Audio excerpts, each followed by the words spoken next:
Hey guys, this is AJ back again with another segment of Real Food for Dudes.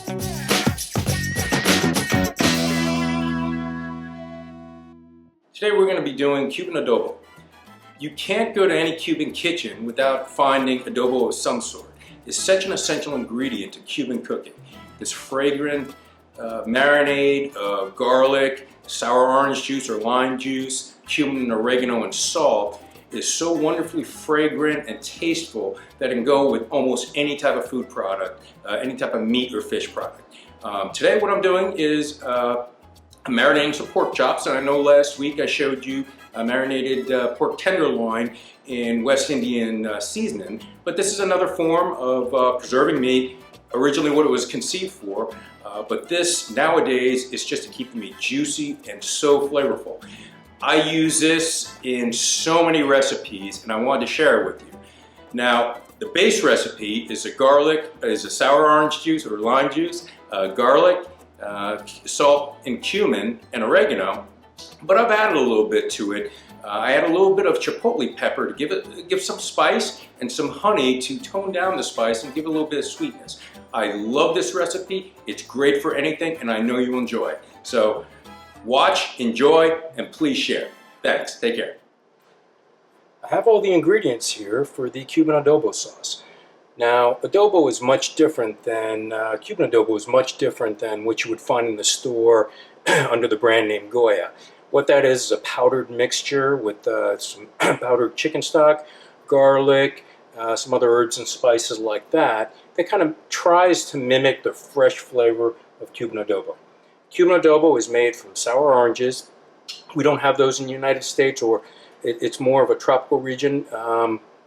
So the best way to replicate that is with orange juice and lime juice. Lime juice is a closest equivalent, but I use both. So the ingredients here for adobo is chipotle chilies. You can see I use about 3 or so of them. They're real nice. They're jalapenos that are smoked, then dried, and they give a nice spicy flavor, but it's a smoky spicy flavor and kind of mellow. So I really like that. A 1/4 cup of salt. I use kosher salt. We have 6 to 8 cloves of garlic, roughly chopped. I've got about a 1/4 cup of oregano, chopped. I've got 2 tablespoons of cumin. I've got 2 cups of lime juice and 1 cup of orange juice, and I will end up using 2 tablespoons of honey. The honey adds a nice sweetness and balances out the dish, especially with the salt content. And I think I may have explained in a different video, but what the salt does is it enables the meat that I'm going to marinate it in to absorb more water, therefore making it more juicy. What I'm going to do with this, I could mix this all together and then let the meat sit in there in the refrigerator, but I'm going to cook this and let the flavors blend, blend up all the ingredients, so all this roughly chopped garlic and oregano will be more finely chopped and able to penetrate the meat a lot more better. So what I'm going to do is start cooking this and show you how I do it and then marinate the pork chops. So the first thing we do is heat up the pot that I'm going to cook it in. So I've already heated up the pot and I've let it heat for about 2 minutes or so. I put about a tablespoon of light olive oil in there. I know I'm kind of eye measuring it, but I'm usually pretty accurate with this, and the only reason I'm doing this is to soften up the garlic to cook. So now, and again, you can kind of see it's kind of shimmery and kind of coats the bottom evenly, and that's an easy way to tell that the pan is hot. So I'm going to add the garlic, and you can hear that nice simmer. And in previous videos, what I've said is as soon as you have it, turn down the heat so you don't burn the garlic. Well, I'm not going to do that now because what I'm going to do is add the juice, which I need to come to a boil fairly quickly. So all I'm doing is mixing this around, getting the garlic pretty hot, and I'm going to add the orange juice, and I'm going to add the lime juice, and I'm also going to add the salt. One, because the action of the heating of the liquid is going to have the salt dissolve, and it's also going to have the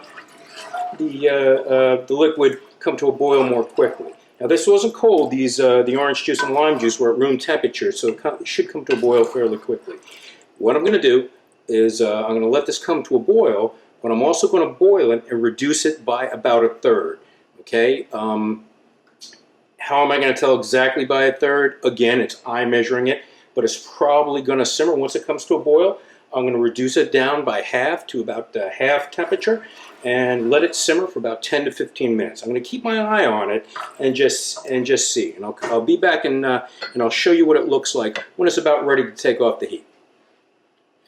Okay, it's been boiling for a while, for about 10 minutes. And I'm going to add the chipotle peppers. You can see it's been reduced by quite a bit too in that time. I'm going to add the oregano, and I'm going to add the cumin. I'm going to turn the heat up. I want it to come to a full boil. And the reason I didn't put these spices in at the beginning is I don't want the marinade to get so inundated with the spices that you couldn't taste the orange and the lime juice. The tanginess is key to this marinade. So once this comes to a full boil, it's just about there, I'll put it in the bowl and mix it up. There we go. All right.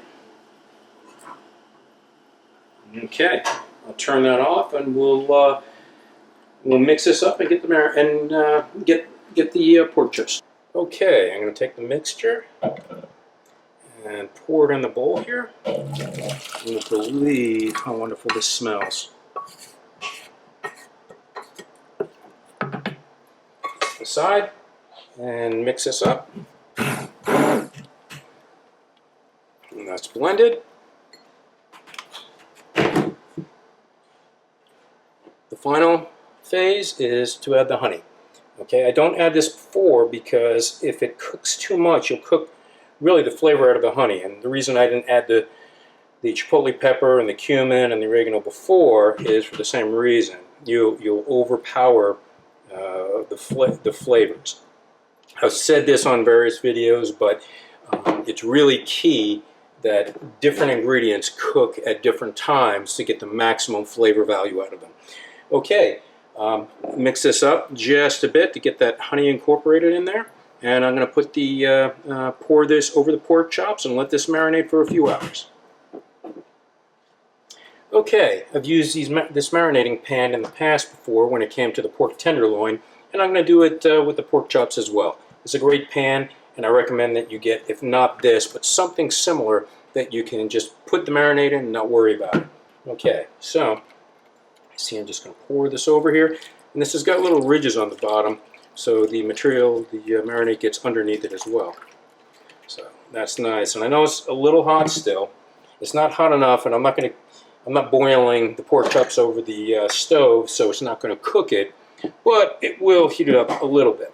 So I'm going to put the cover on this and put this in the refrigerator and get this ready to cook in a few hours, and we'll see you then. Okay, it's time to put the pork chops in the oven. I've had them sitting in the marinade for a few hours, and you can see they're nicely coated. So I'm going to put them on the broiler pan. Now with the broiler pan, I've mentioned it before, but I put about a cup of water in this. That way any dripping fat doesn't flare up and burn. And I've also coated it with oil. I used Pam spray. It's easier. I wouldn't use Pam spray in non-stick pans because there's a little bit of alcohol in there and it can ruin the coating. But for stainless steel pan, it's not a problem. So I'm going to put this in the oven on broil at the rack closest to the upper burner, so it's about 6 inches away. We'll do 10 minutes for the first side and 5 minutes for the second side, and I'll show you when we're done. The pork chops are out of the oven, and what I've done, I put them back in the marinade. And I've said this on another video, but what it does is as it cools off, the muscles relax and let a lot of moisture out. Well, this prevents it from letting too much moisture out and also absorbing some of that wonderful marinade that we spent some time doing. So I'll leave this probably about a minute for each side. You don't want to leave it too much longer than 2 to 3 minutes or else it'll cool off too much. They'll be ready to serve. Here we have it, broiled pork chops with steamed asparagus. This is a great meal. It tastes fantastic. The mingling of the orange juice and the lime and all the spices in there. Not only does it make it moist and it holds its moisture, but it makes it flavorful, tangy, and just a little spicy. paired with the asparagus, that's a wonderfully healthy meal. Now I know that sometimes pork chops have a little bit more fat, but with the broiling, a lot of that goes off, and give and take. You're going to get a little bit of fat, but with the marinade, it's going to make it even better so you don't have to eat a lot of processed food in addition to this. So I hope you enjoyed watching.